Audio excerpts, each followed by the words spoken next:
KCYM Thalassery അതിരൂപതയും Shalom ടെലിവിഷനും സംയുക്തമായി അവതരിപ്പിക്കുന്ന യുക്യാറ്റ് പഠന പരമ്പരയിലേക്ക് ഏവർക്കും ഹൃദ്യമായ സ്വാഗതം. നമ്മുടെ ചോദ്യങ്ങൾക്ക് ഇന്ന് ഉത്തരം നൽകുവാനായി നമ്മോടൊപ്പമായിരിക്കുന്നത് തലശ്ശേരി അതിരൂപതയുടെ ആർച്ച് ബിഷപ്പും ദൈവശാസ്ത്ര പണ്ഡിതനുമായ അഭിവന്യ ജോസഫ് പാംബ്ലാനി പിതാവാണ്. പിതാവിനെ ഈ പ്രോഗ്രാമിലേക്ക് ഏറെ സ്നേഹത്തോടെ സ്വാഗതം ചെയ്യുന്നു. പിതാവിനോട് സംവദിക്കാനായി ഇവിടെ എത്തിച്ചേർന്നിരിക്കുന്നത് തലശ്ശേരി അതിരൂപതയിലെ എഡൂർ ഫൊറോനയിലെ വിവിധ ഇടവകളിൽ നിന്നും എത്തിച്ചേർന്നിരിക്കുന്ന യുവജനങ്ങളാണ്. നിങ്ങൾ ഓരോരുത്തരെയും ഈ പ്രോഗ്രാമിലേക്ക് ഏറെ സ്നേഹത്തോടെ സ്വാഗതം ചെയ്യുന്നു. കഴിഞ്ഞ എപ്പിസോഡിൽ ദൈവത്തിൻ്റെ പൂർണ്ണതയെക്കുറിച്ചും ദൈവനാമത്തെക്കുറിച്ചുമാണ് നമ്മൾ സംസാരിച്ചത്. ഇന്നത്തെ എപ്പിസോഡിൽ പരിശുദ്ധ ത്രിത്വത്തെക്കുറിച്ച് ആണ് യുക്യാറ്റ് സംസാരിക്കുന്നത്. അഭിവന്യ പിതാവെ, നമുക്ക് ആരംഭിക്കാം. തീർച്ചയായും. ഇന്ന് അഭിവന്യ പിതാവിനോട് ചോദ്യം ചോദിക്കാനായിട്ട് തയ്യാറായിരിക്കുന്നത് ആരാണ്? മെർലിനാണ് പിതാവിനോട് ചോദ്യം ചോദിക്കുന്നത്. മെർലിൻ, ചോദിച്ചോളൂ. പിതാവെ, എൻ്റെ പേര് മെർലിൻ. എൻ്റെ ചോദ്യം ഇതാണ്: വിശുദ്ധ ഗ്രന്ഥവും സഭാപ്രമാണങ്ങളും ഒക്കെ പഠിപ്പിക്കുന്നത് ദൈവം സ്നേഹമാണ് എന്നാണ്. പക്ഷെ ഇന്നത്തെ സമൂഹത്തിൽ സ്നേഹമാണ് മതമെന്നും സ്നേഹിക്കാൻ ദൈവവിശ്വാസത്തിൻ്റെ ആവശ്യമില്ലെന്ന് പറയുന്ന ഒരു വിഭാഗം ആൾക്കാരുണ്ട്. അങ്ങനെ വാദിക്കുന്നവരോട് എങ്ങനെയാണ് ദൈവം സ്നേഹമാണ് എന്ന് ബോധ്യപ്പെടുത്തി കൊടുക്കുവാൻ കഴിയുക? യെസ്, മെർലിൻ്റെ ചോദ്യം യുവജനങ്ങൾ സാധാരണ ഉന്നയിക്കുന്നൊരു ചോദ്യം തന്നെയാണ്. നമുക്കെന്തിനാണ് ഒരു ദൈവത്തിൻ്റെ വിശ്വാസം, മതവിശ്വാസം? അതിൻ്റെ ഒരു ആവശ്യമുണ്ട്. മനുഷ്യൻ സ്നേഹിച്ചാൽ പോരെ, പരസ്പരം നന്മ ചെയ്ത് ജീവിച്ചാൽ മതി. മനുഷ്യരാരെ ഉപദ്രവിക്കാതെ ജീവിക്കുക. ദൈവത്തിനൊന്നും ആവശ്യമില്ല. ദൈവം ഉണ്ടെങ്കിൽ തന്നെ അവിടെ എങ്ങനെ സമാധാനമായിട്ടിരുന്നോട്ടെ. അല്ല, ഈ ദൈവവിശ്വാസികളെ കൊണ്ടാണ് ഏറ്റവും വലിയ ശല്യമുള്ളത് എന്നൊക്കെ വാദിക്കുന്നവരുണ്ട്. ഒരു കാര്യം സത്യമാണ്, ഈ ദൈവവിശ്വാസത്തെ സ്നേഹവിരുദ്ധമായി അവതരിപ്പിക്കാൻ പ്രേരിപ്പിക്കുന്ന പല പ്രവർത്തനങ്ങളും ദൈവവിശ്വാസികളുടെ ഭാഗത്തുനിന്ന്, അല്ലെ ദൈവവിശ്വാസികൾ എന്ന് അവകാശപ്പെടുന്നവരുടെ ഭാഗത്തു നിന്ന് സംഭവിക്കുന്നുണ്ട് എന്നുള്ളത് സത്യമാണ്. ഇപ്പോൾ വർഗീയ സംഘർഷങ്ങൾ, ഓരോ മതവിശ്വാസത്തിൻ്റെ പേരിലാണ് സംഘർഷങ്ങൾ ഉണ്ടാകുന്നതും പരസ്പരം കൊലപാതകം നടത്തുന്നതും എന്നൊക്കെ നമുക്കറിയാം. അതൊക്കെ കാണുമ്പോൾ പൊതുവേ സമൂഹത്തിന് തോന്നും, കണ്ട് ഒരു മതത്തിൽ വിശ്വസിച്ചതിൻ്റെ പേരിൽ വേറൊരു മതവിശ്വാസിയെ കൊന്നുകളയാൻ ശ്രമിക്കും.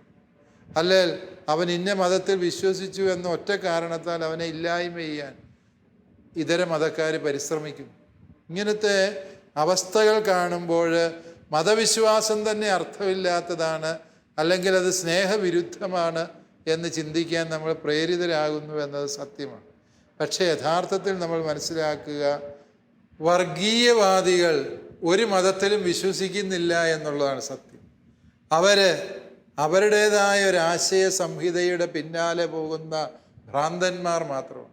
അവരെ മതവിശ്വാസികളായിട്ട് എണ്ണുമ്പോഴാണ് ഈ മതവിശ്വാസം പ്രതിക്കൂട്ടിലാണ്. യഥാർത്ഥത്തിൽ വർഗീയത, അത് ഏത് മതത്തിലായിക്കോട്ടെ, വർഗീയത പ്രചരിപ്പിക്കുകയും വർഗീയമായ കണ്ണുകളോടെ മനുഷ്യരെ നോക്കുകയും ചെയ്യുന്നത് അങ്ങേയറ്റം മതവിരുദ്ധമായ പ്രവൃത്തിയാണ്. മതത്തിൻ്റെ അസ്തിത്വത്തെ തന്നെ അപകടപ്പെടുത്തുന്ന, മതവിശ്വാസം ഏറ്റവും അപലപനീയമായി പരിഗണിക്കപ്പെടുന്നത് ഈ വർഗീയവാദികളുടെ പ്രവർത്തനങ്ങൾ മൂലമാണ്. ഇനി മെർലിൻ ചോദിച്ച ചോദ്യത്തിലേക്ക് വന്നാൽ, മെർലിൻ ചോദിക്കുന്നത് സ്നേഹം മാത്രം പോരെ. ആരെയാണ് നമ്മൾ സ്നേഹിക്കുന്നത്? നമ്മൾ എത്രമാത്രം മനുഷ്യരെ സ്നേഹിക്കണം? ഈ സ്നേഹിക്കുന്നതിൻ്റെ മാനദണ്ഡം എന്ത്? ഇതൊരു അടിസ്ഥാനപരമായ ചോദ്യമാണ്. സ്നേഹിക്കുക എന്ന് പറയുന്നത് നല്ല കാര്യം, എല്ലാവരും സ്നേഹിക്കുന്നുണ്ട് അല്ലേ? സ്നേഹിക്കുന്നത് ഓരോരുത്തരും അവരവരുടെ വീട്ടിലുള്ളവരെ സ്നേഹിക്കുന്നു. പപ്പായും അമ്മയും സ്നേഹിക്കുന്നു നിങ്ങൾ അല്ലേ? നിങ്ങളുടെ വീട്ടിലെ സഹോദരങ്ങളെ സ്നേഹിക്കുന്നു, നിങ്ങളുടെ കൂട്ടുകാരെ നിങ്ങൾ സ്നേഹിക്കുന്നു. നിങ്ങൾക്ക് ഇഷ്ടമില്ലാത്ത കുറേ മനുഷ്യർ ഈ ഭൂമിയിലുണ്ട് അല്ലേ? അവൻ്റെ നോട്ടം കണ്ടാൽ തന്നെ എന്നാ മെനകേടാണ് എന്ന് ചോദിച്ച് നമ്മൾ ഒരു ഉപദ്രവം നമുക്ക് ചെയ്തില്ലേ പോലും ചിലരോട് നമുക്ക് ഒരു താല്പര്യവും തോന്നിയാൽ, ഒരു ഇഷ്ടവും തോന്നിയാൽ അവൻ എന്നേലും പറയട്ടെ എന്ന് പറഞ്ഞ് അവഗണിച്ചുകൊണ്ട് നമ്മൾ ജീവിക്കുന്നുണ്ട്. അപ്പോൾ സ്നേഹം എന്ന് നമ്മൾ പറയുമ്പോൾ തന്നെ നമുക്കറിയാം നമ്മളെല്ലാവരെയും ഒന്നും സ്നേഹിക്കുന്നില്ല, എല്ലാവരെയും ഒന്നും ഒരേ ദൃഷ്ടിയിൽ കാണാൻ നമുക്ക് പറ്റുന്നില്ല എന്നുള്ളത് നമ്മൾ മനസ്സിലാക്കുന്ന ഒരു ജീവിത യാഥാർത്ഥ്യമാണ്. അപ്പോൾ സ്നേഹം എന്ന് പറയുമ്പോൾ തന്നെ ആ സ്നേഹം പാർശ്വവൽക്കരിക്കപ്പെടുകയോ വ്യക്തിവൽക്കരിക്കപ്പെടുകയോ ചെയ്യുമ്പോൾ ആ സ്നേഹം നന്മ എന്ന് വിശേഷിപ്പിക്കാൻ പറ്റിയല്ല. എന്നാൽ എല്ലാവർക്കും നന്മയാകുന്നൊരു സ്നേഹത്തെക്കുറിച്ച് ചിന്തിക്കാൻ പറ്റുമോ? അതാണ് ഈശോ മിശിഹ വന്ന് നമ്മളെ പഠിപ്പിച്ചത്. ദൈവം നമ്മുടെ എല്ലാവരുടെയും സ്നേഹപിതാവാണ്. അതുകൊണ്ട് നാം എല്ലാവരും ഈ ഭൂമിയിൽ സഹോദരീ സഹോദരന്മാരാണ്. അത് ജാതിയോ മതമോ ഒന്നും നോക്കാതെ എല്ലാ മനുഷ്യരും ദൈവപിതാവിൻ്റെ മക്കളാണ്. അവൻ ഏത് മതത്തിൽ വിശ്വസിച്ചോട്ടെ, ഏത് രാഷ്ട്രീയ പാർട്ടിയിൽ വിശ്വസിച്ചോട്ടെ, അവൻ നിരീശ്വരവാദി ആയിക്കോട്ടെ, അവനെയും ഞാൻ സ്നേഹിക്കണം. കാരണം അവൻ ദൈവപിതാവിൻ്റെ മകനാണ്, മകളാണ്. അതിനാൽ എനിക്കവൻ സഹോദരനാണ്.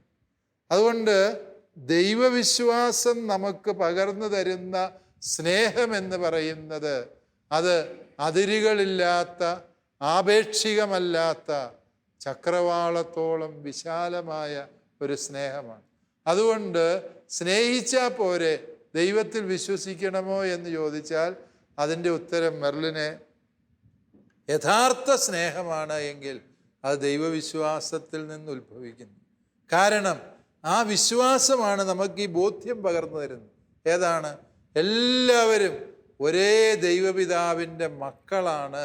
അതിനാൽ നാം എല്ലാവരും ഒരേ കുടുംബത്തിലെ അംഗങ്ങളാണ്. ലോകമേ തറവാട് എന്ന് ഭാരതത്തിൻ്റെ മുനിമാർ പറഞ്ഞു, അല്ലേ? വസുധൈവ കുടുംബം എന്നവർ പറഞ്ഞു. അതായത് ഈ ഭൂമി മുഴുവനും ഒരു കുടുംബമാണ് എന്ന സത്യം. നാം അധിവസിക്കുന്ന ഭവനമാണ് ഈ ഭൂമി എന്ന് പരിശുദ്ധ മാർപ്പാപ്പ ലൗദാത്തോ സിയിൽ ഭൂമിയെ വിശേഷിപ്പിക്കുന്നതാണ്. ഭൂമി നമ്മുടെ എല്ലാവരുടെയും പൊതുഭവനമാണ്. നാം എല്ലാം ഒരു വീട്ടിലെ അംഗങ്ങളാണ്. അത്രയും വിശാലമായി നമുക്ക് ചിന്തിക്കാൻ കഴിയണമെങ്കിൽ സകലത്തിൻ്റെയും പിതാവായ ദൈവത്തെക്കുറിച്ച് നമ്മൾക്ക് അവബോധം വേണം.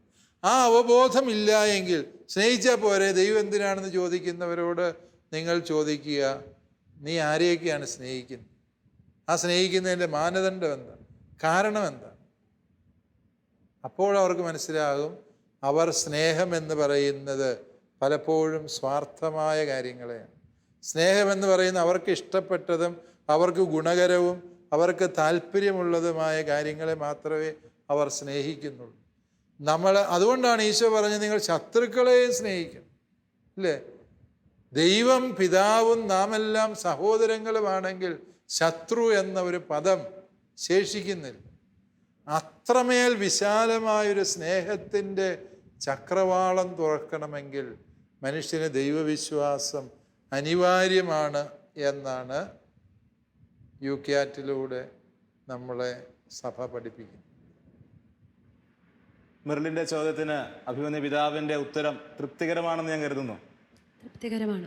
തീർച്ചയായും മെർലിൻ്റെ ചോദ്യം വളരെ ആനുകാലിക പ്രസക്തിയുള്ളൊരു ചോദ്യമാണ്.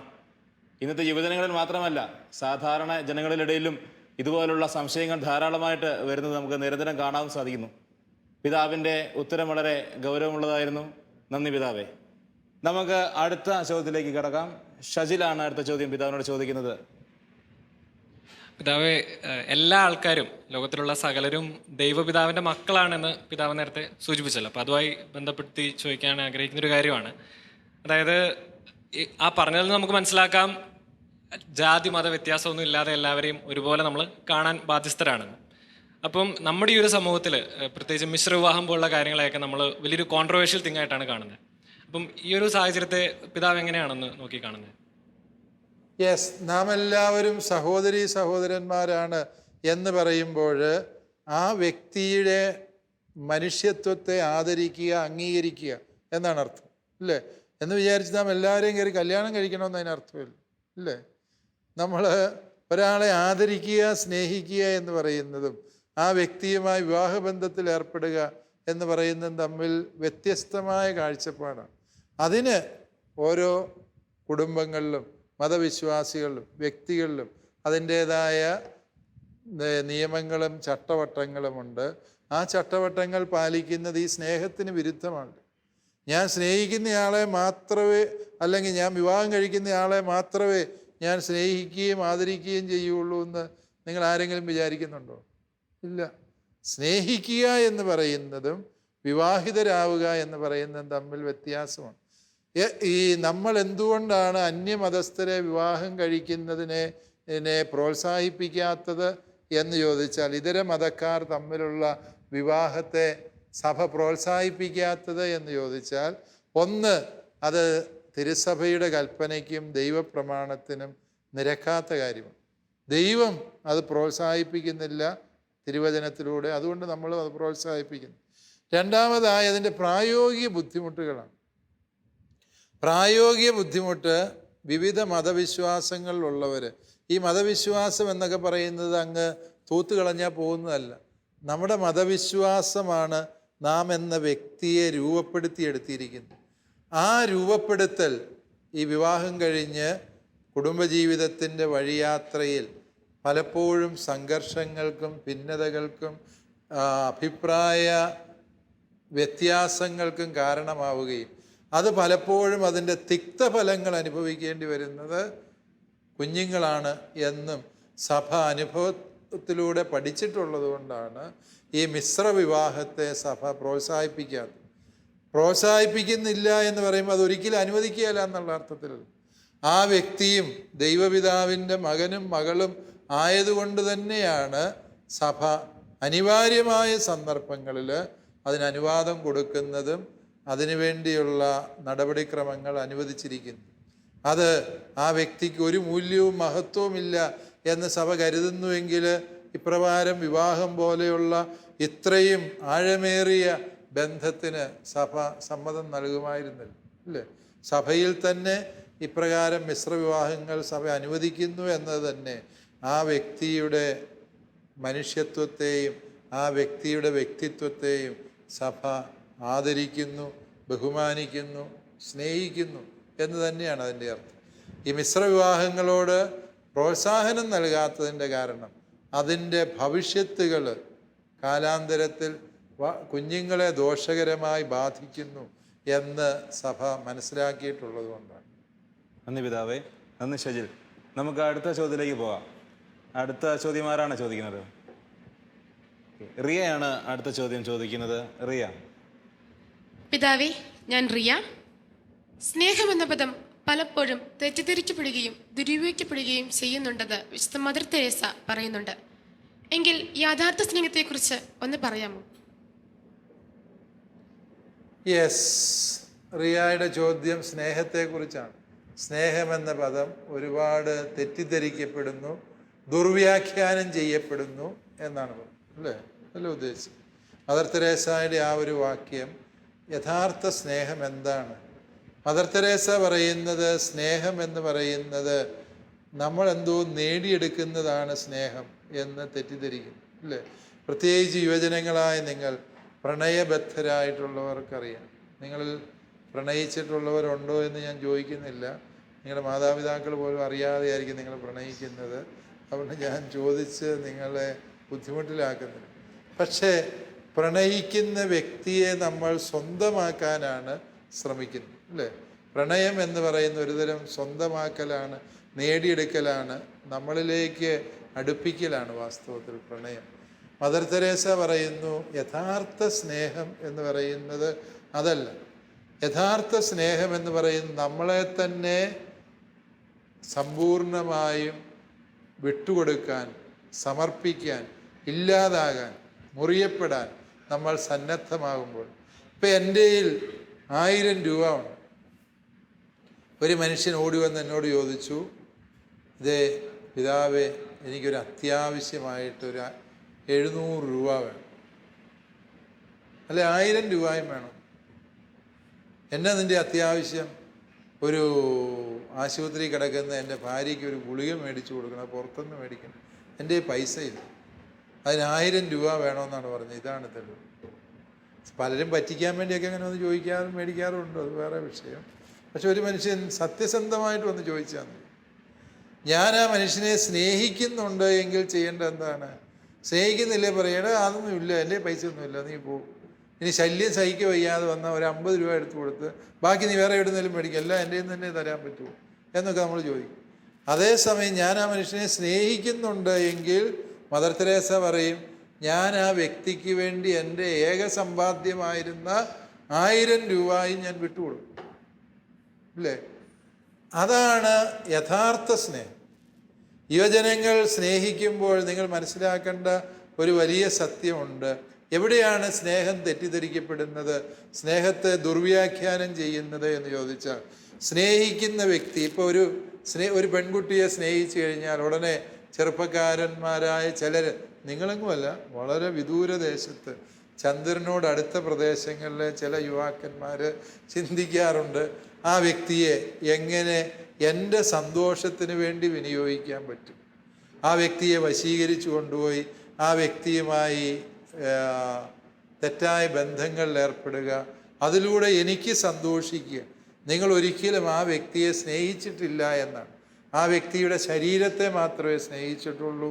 ആ വ്യക്തിയെ എനിക്കെങ്ങനെ സന്തോഷത്തിനും സുഖത്തിനുമായി പ്രയോജനപ്പെടുത്താം എന്ന് മാത്രമേ നിങ്ങൾ കരുതിയിട്ടുള്ളൂ. അപ്രകാരം പ്രിയ സഹോദരിമാരെ, നിങ്ങളോട് ചോദിക്കുന്നവനെ നിങ്ങൾ അന്നേരെ കല്ലേറ് ദൂരത്തിൽ അകറ്റി, കല്ലെറിഞ്ഞ് ഓടിക്കണമെന്നല്ല ഞാൻ പറഞ്ഞത്, കല്ലേറ് ദൂരം മാറ്റി നിർത്തണം. കാരണം എന്താണ്? അവൻ്റെ സ്നേഹമല്ല, അവനെന്താണ്? നമ്മളെ അവന് വേണ്ടി പ്രയോജനപ്പെടുത്തുക, ഉപയോഗപ്പെടുത്തുക. അതിനെയാണ് അവൻ സ്നേഹമെന്ന് വിചാരിച്ചിരിക്കുന്നത്. അത് അപകടകരമാണ്. അതാണ് തെറ്റിദ്ധരിക്കപ്പെടുന്ന സ്നേഹമെന്ന് പറയുന്നത്. സ്നേഹമെന്ന് പറയുന്നത് അവരന് വേണ്ടി ഞാൻ എന്നെ തന്നെ പൂർണ്ണമായും വിട്ടുകൊടുക്കുന്നു, എനിക്കുള്ളതെല്ലാം മറ്റുള്ളവരുമായി പങ്കുവയ്ക്കുന്നതാണ് എൻ്റെ സ്നേഹമെന്ന് പറയുന്നത്. ആ ഒരു സ്നേഹം നമ്മൾ മനസ്സിലാക്കും. നിന്റെ പേര് എൻ്റെ ഉള്ളം കയ്യിൽ ഞാൻ രേഖപ്പെടുത്തി എന്ന് ദൈവം പറയുന്നു. ദൈവത്തിൻ്റെ സ്നേഹമാണ്. എങ്ങനെയാണ് ഈ ഉള്ളം കയ്യിൽ പേര് രേഖപ്പെടുത്തുന്നത് എന്ന് ഞാൻ ഈ അടുത്ത കാലത്ത് ധ്യാനിച്ചപ്പോൾ എനിക്ക് കിട്ടിയ ഒരു ഉൾക്കാഴ്ച ഇതാണ്.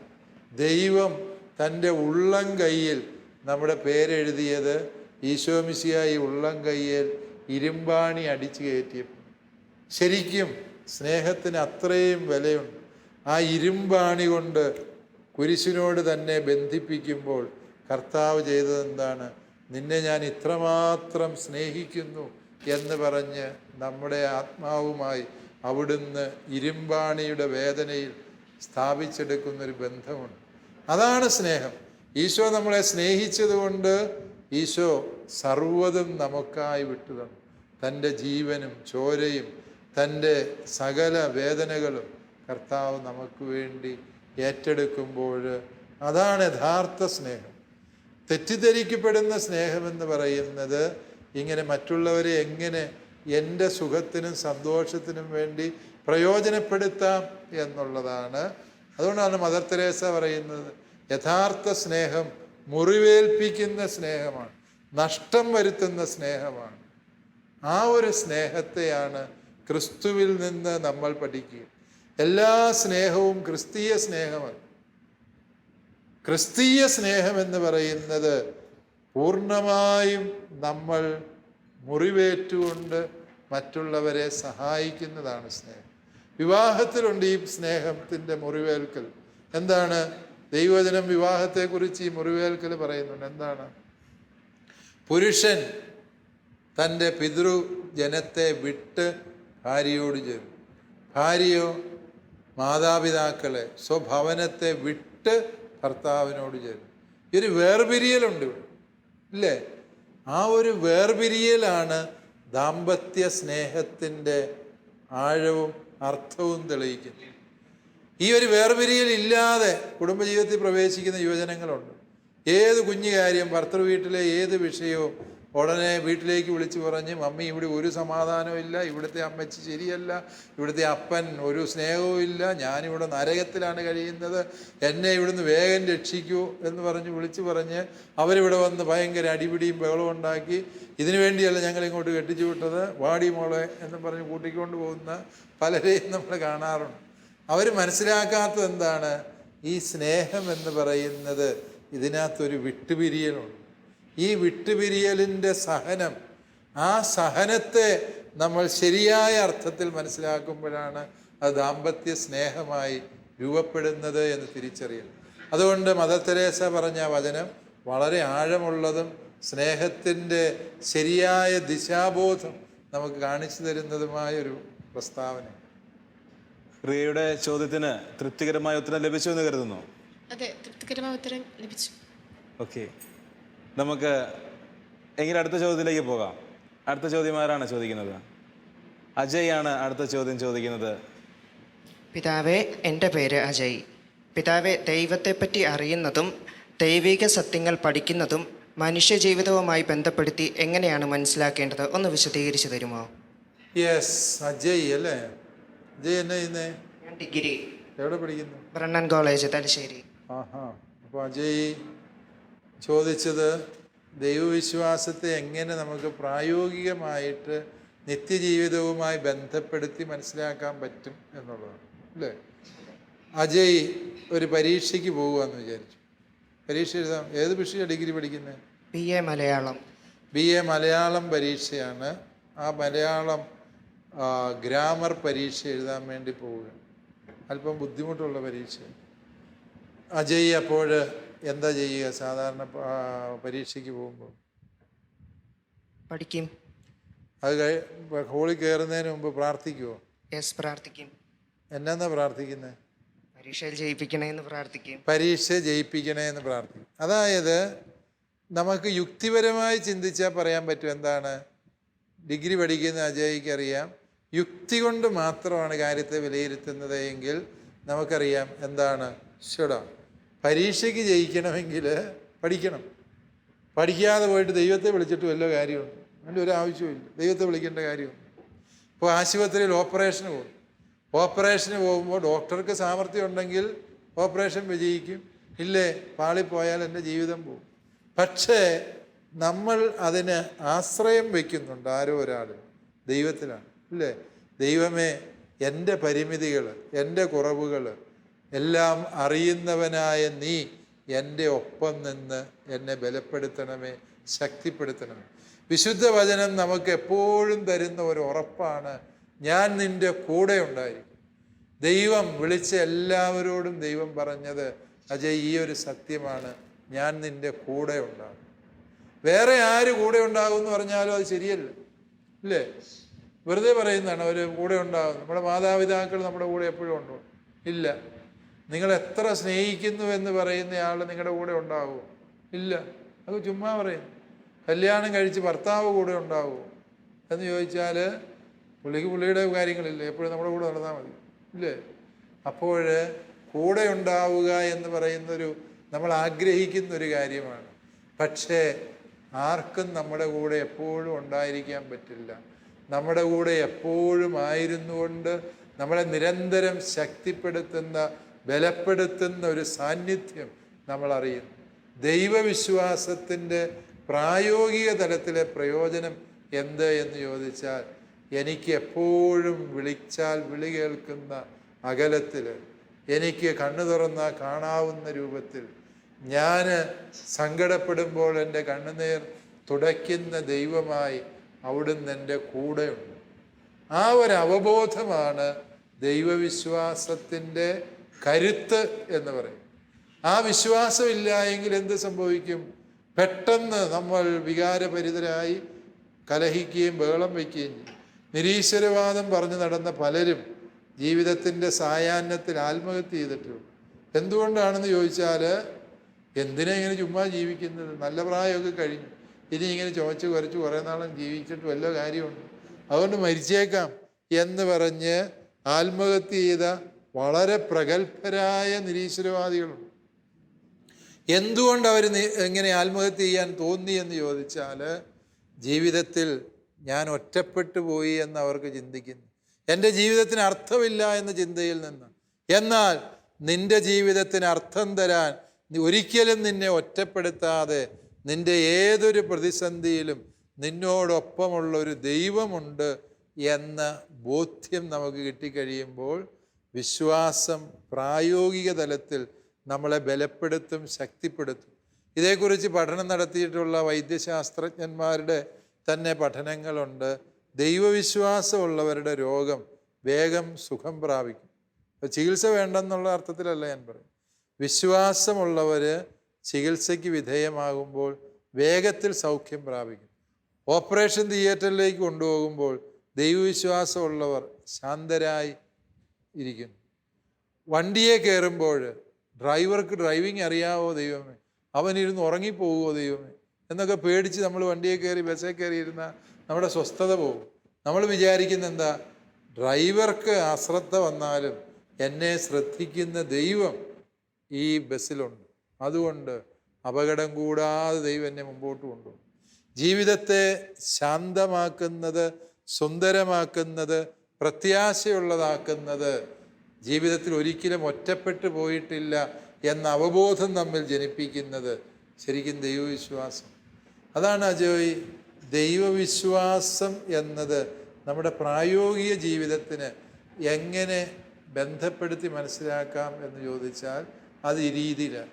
എന്ന് മാത്രമല്ല, ഈ നിത്യസത്യങ്ങളെ നമ്മൾ കൂടുതൽ ആഴത്തിൽ പഠിക്കുമ്പോൾ എന്ത് സംഭവിക്കുന്നു? ഈ പ്രത്യാശയും ഈ സ്നേഹവും ഈ ധൈര്യവും നമ്മുടെ ഉള്ളിൽ കൂടുതലായി വർദ്ധിച്ചു. അതാണ് ദൈവിക സത്യങ്ങളെ കൂടുതലായി പഠിക്കുമ്പോൾ പ്രായോഗിക ജീവിതത്തിൽ ഉണ്ടാകുന്ന ഗുണം. ഈ കാര്യങ്ങളിൽ നമ്മൾ കൂടുതൽ ആഴപ്പെടുന്നു എന്നുള്ളത്.